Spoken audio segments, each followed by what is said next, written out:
성도 여러분 안녕하세요. 12월 21일 대림절 네 번째 주일 성탄주일이 되었습니다. 오늘 하나님의 은혜가 우리 가운데 함께 하기를 간절히 기원합니다. 오늘 말씀 산책은 전도서 5장 1절에서 3절까지 말씀입니다. 너는 하나님의 집에 들어갈 때에 네 발을 삼갈지어다. 가까이하여 말씀을 듣는 것이 우매한 자들이 제물 드리는 것보다 나으니 그들은 악을 행하면서도 깨닫지 못함이니라. 너는 하나님 앞에서 함부로 입을 열지 말며 급한 마음으로 말을 내지 말라. 하나님은 하늘에 계시고 너는 땅에 있음이니라. 그런즉 마땅히 말을 적게 할 것이라. 걱정이 많으면 꿈이 생기고 말이 많으면 우매한 자의 소리가 나타나느니라. 아멘. 사람이 어리석게 행동하게 되는 시작 지점은 어디라고 생각하십니까? 저는 많은 걱정이 아닌가 생각이 듭니다. 걱정은 어떤 계획을 가져오게 하죠. 우리는 그걸 꿈이라고도 이야기하는데 그 꿈은 하나님 앞에서 불필요한 생각, 불필요한 말, 불필요한 행동을 가지도록 만듭니다. 3절에 이런 말씀이 있어요. 걱정이 많으면 꿈이 생기고 말이 많으면 우매한 자의 소리가 나타나느니라. 걱정은 어느 때 생길까요? 대개는 부족한 것이 많을 때, 결핍이 많을 때 걱정이 생깁니다.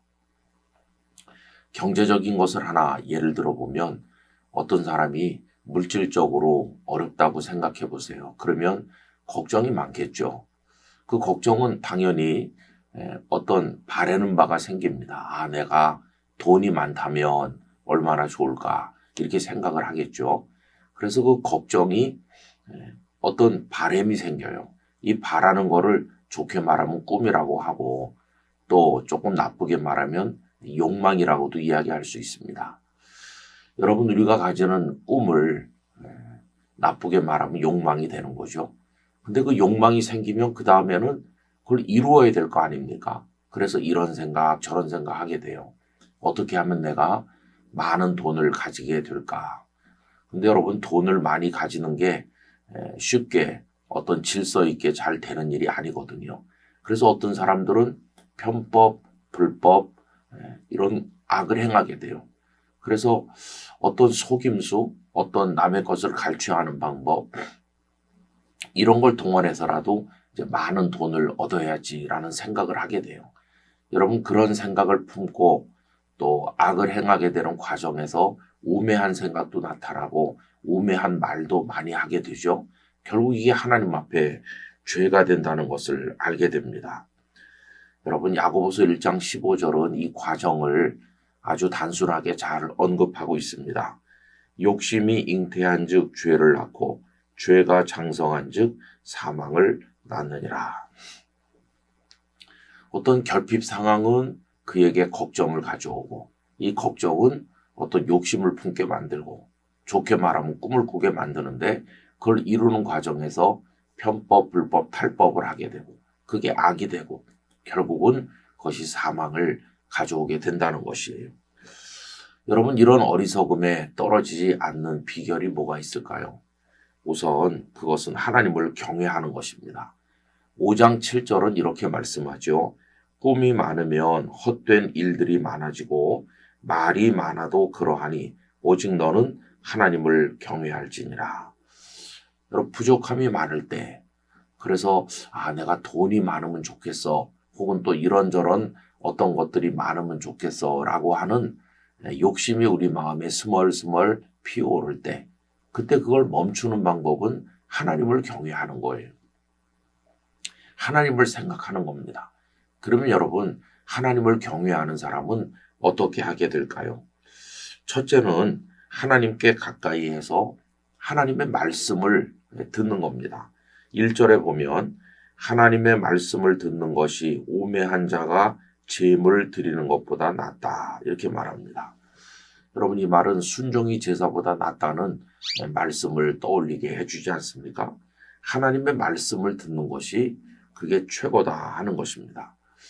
여러분, 하나님의 말씀을 들으면 그 결핍 중에서 걱정이 우리 속에 생겨날 때, 어떤 욕망을 가지게 될 때 그 말씀이 우리를 다스려주고 그 말씀 안에서 결핍이 가져오는 영적 유익이 있고 부족함 속에서도 얻는 은혜가 있다 하는 것을 알려주고, 또 그것이 하나님의 뜻의 일부라는 것도 깨닫게 해주는 것입니다.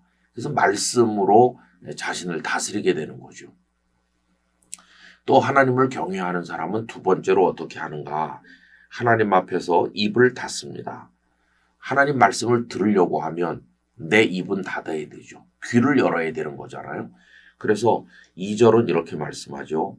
하나님 앞에서 함부로 입을 열지 말며 급한 마음으로 말을 내지 말라. 그래서 하나님 말씀은 우리 안에 욕망이 일어나는 걸 막아주고, 또 그 욕망을 이루기 위해서 악을 행하는 것을 막아주고, 하나님의 뜻이 무엇일까를 생각하게 해주고, 그래서 부족함이 많은 속에서도 기뻐하고 감사하며 살아가도록 도와준다는 겁니다. 그래서 하나님의 말씀이 우리로 하여금 지혜로운 삶을 누리도록 해주는 것이죠. 여러분, 이런 지혜를 가진 사람은 부족하든지 풍족하든지 범죄하지 않습니다. 초막이나 궁궐이나 그 어디나 하늘나라라고 하나님을 찬송하게 되는 것이죠. 사도 바울은 풍부할 때도 범죄하지 않고 빈궁할 때도 범죄하지 않고 내게 능력 주시는 하나님 안에서 내가 모든 것을 할 수 있다 이렇게 말하지 않았습니까? 이것이 하나님을 경외하는 사람의 지혜라는 것을 알게 됩니다. 오늘도 우리의 어리석은 생각을 내려놓고 입을 닫고 귀를 열어서 하나님의 음성 듣는 사람 되기를 원합니다. 그 말씀이 우리를 다스려서 하나님의 뜻 안에서 기뻐하며 감사하며 살아가도록 도와주실 줄 믿습니다. 거룩하신 아버지 하나님, 저희로 하여금 하나님의 말씀을 듣게 하시고 그것을 위하여 우리의 입을 닫게 하시고 하나님의 말씀으로 저희를 다스려 어리석은 자리에 떨어지지 않도록 지켜 주옵소서. 예수님의 이름으로 기도하옵나이다. 아멘.